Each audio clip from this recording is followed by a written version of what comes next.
तरफ से जय जोहार, जय भीम। साथियों, जिस प्रकार आग को कोई खा नहीं सकता, पृथ्वी को कोई ऊंचा उठा नहीं सकता, उसी प्रकार बिरसा मुंडा के इतिहास को कोई झुका नहीं सकता, कोई दबा नहीं सकता। मेरे साथियों, 1875 में जन्मे हमारे धरती आबा बिरसा मुंडा के जन्म से पहले अंग्रेजों ने हमारे आदिवासी भाइयों के ऊपर कितने अन्याय और अत्याचार किए थे। भूमि हमारी पूरी तरीके से छीन ली गई थी। फॉरेस्ट एक्ट लागू करके इन अंग्रेजों ने हमारे आदिवासी भाइयों के जल, जंगल और जमीन पर आक्रमण कर दिया था। पूरी तरीके से इन्होंने काबू कर लिया था।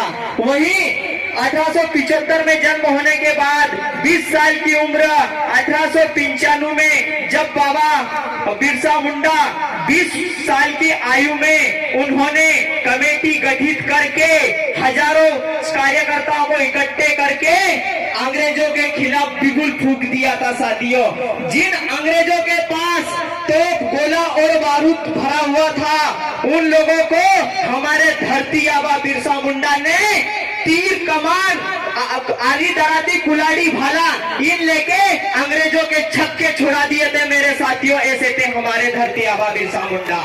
और हमारे बिरसा मुंडा की ही बदौलत आज यहाँ से कई अंग्रेज भाग गए थे देश छोड़ के। साथियों, हमारा बिरसा मुंडा लड़ा था गोरे अंग्रेजों से और हमारी लड़ाई है इन काले अंग्रेजों से। मेरे साथियों, केवल वक्त का बदलाव है। हमारे जब धरती आबा बिरसा मुंडा का जब अंग्रेजों ने देखा तो उनके ऊपर कई अनेक अटैक करवाए, पर धरती आबा बिरसा मुंडा कभी उनकी पकड़ में नहीं आए थे। पर हमारे समाज को गरीब था, इसलिए अंग्रेजों ने साजिश करके हमारे ही बिरसा मुंडा के साथ साजिश करके उनके ऊपर इनाम रखवाया और हमारे ही साथी ने बिरसा मुंडा को पकड़वाया।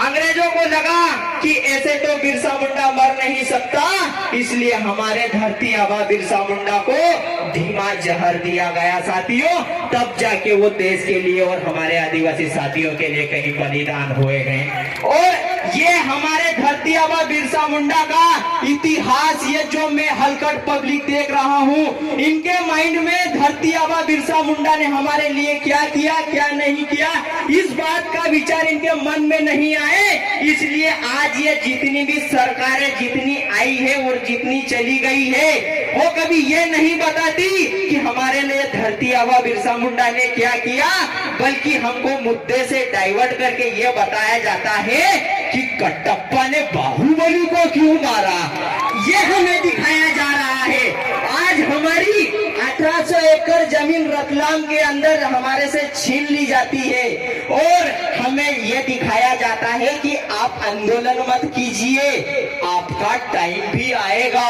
तो मैं आप लोगों से पूछना चाहता हूं साथियों कि हमारा टाइम कब आएगा। मुद्दों से गुमराह मत कीजिए, टाइम कभी आएगा नहीं, लड़ाई हम इसी वक्त करेंगे और आपसे ये जमीन छीन के रहेंगे, क्योंकि आज का यह आदिवासी युवा, दलित युवा जाग चुका है तुम्हारी साजिशों को। साथियों, तमाम सरकार आज हम देख रहे हैं कि आज हमें जितने भी हक और अधिकार मिले हैं, आज हमारा चाहे ST SC एक्ट हो, यहाँ पर हमें SC ST के सारे साथी हमें दिखाई दे रहे हैं। ये ना नरेंद्र मोदी और ना राहुल गांधी की देन है, बल्कि ये हमारे टंटिया मामा बिरसा मुंडा बाबा साहब और जयपाल सिंह मुंडा जैसे लोगों की देन है। साथियों, ये हमें जितने भी हक और अधिकार मिले हैं, ये सब हमें हमारे महापुरुषों की ही देन है। साथियों, और हमें मुद्दों से हमेशा गुमराही करते दिया जा रहा है।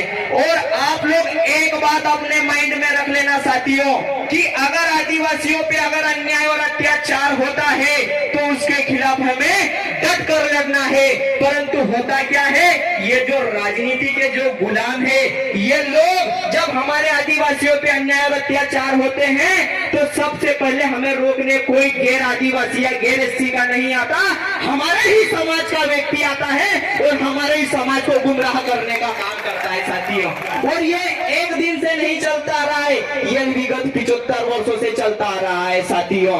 आज हम देख रहे हैं कि एक जाति के नाम पे आजादी के 75 वर्ष पूर्ण होने के बाद भी मैं आप लोगों से पूछना चाहता हूं साथियों कि क्या गरीब दलित पिछड़े आदिवासियों के साथ अन्याय अत्याचार कम हुआ क्या?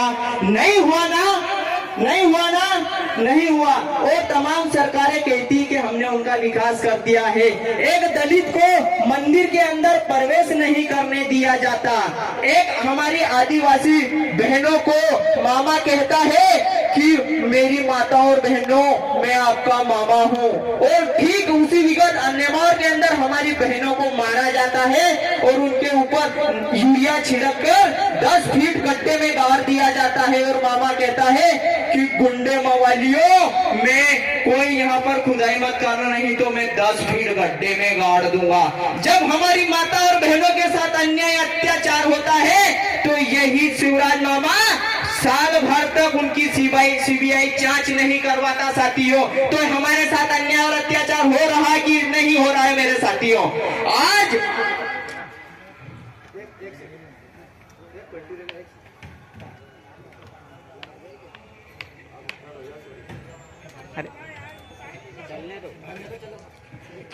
तो साथियों आज किसान को, ये जो मेरे जितने भी आदिवासी किसान हैं, किसान को यूरिया नहीं मिल रहा है और हमारे जो नौजवान हैं उनको रोजगार नहीं मिल रहा है। किसान इस बात को लेकर टेंशन में है कि वो खेतों में यूरिया कैसे डाले, नौजवान इस बात को लेकर टेंशन में है कि उसे रोजगार नहीं मिलता है। और टीवी पे दिखाया जा रहा है कि आप अगर टेंशन में हो तो योगा कीजिए, लाला रामदेव को दिखाया जा रहा। अरे मैं आप लोगों से पूछना चाहता हूँ साथियों कि थोड़े हाथ हिलाने डुलाने से किसी भी समस्या का समाधान होता है क्या? नहीं होता। और आप देख लीजिए विकास सब कुछ भारत में बनेगा, मेक इन इंडिया बनाएंगे। अरे अंधे, ये है इनका विकास, अंधे को चश्मा बेचा जा रहा है, गंजे को कंगा बेचा जा रहा है, गांव में बिजली नहीं है, डिजिटल इंडिया बनाया जा रहा है, गांव में पानी नहीं है, डिजिटल इंडिया बनाया जा रहा है। ये नहीं पता लगता कि सड़क में गड्ढा है कि गड्ढे में सड़क। कोई अपनी लुगाई को लेकर जा रहा हो वो आगे नहीं देखता, पीछे ही देखता रहता है, रह गई कि ढह गई। ये है इनका विकास, ये समाज को गुमराह कर रहे हैं। और ये एक बात का ध्यान रखें, बरसात चली गई है, ठंड आ गई है, एक दिन इनकी कुर्सी भी जाएगी जिन्होंने आदिवासी समाज को 15, 50, 75 साल तक गुमराह किया। मेरे साथियों इस बात को याद रख लेना आप लोग। इसी के साथ एक बार पुनः मैं यहाँ की कमेटी को बहुत बहुत धन्यवाद करता हूँ। और आज ये जो बिना किराए की मेरे जो साथी आए सभी का तहे दिल से आभार। नालचा की पावन धरती को नमन करते हुए अपनी बात को यही विराम देता हूँ।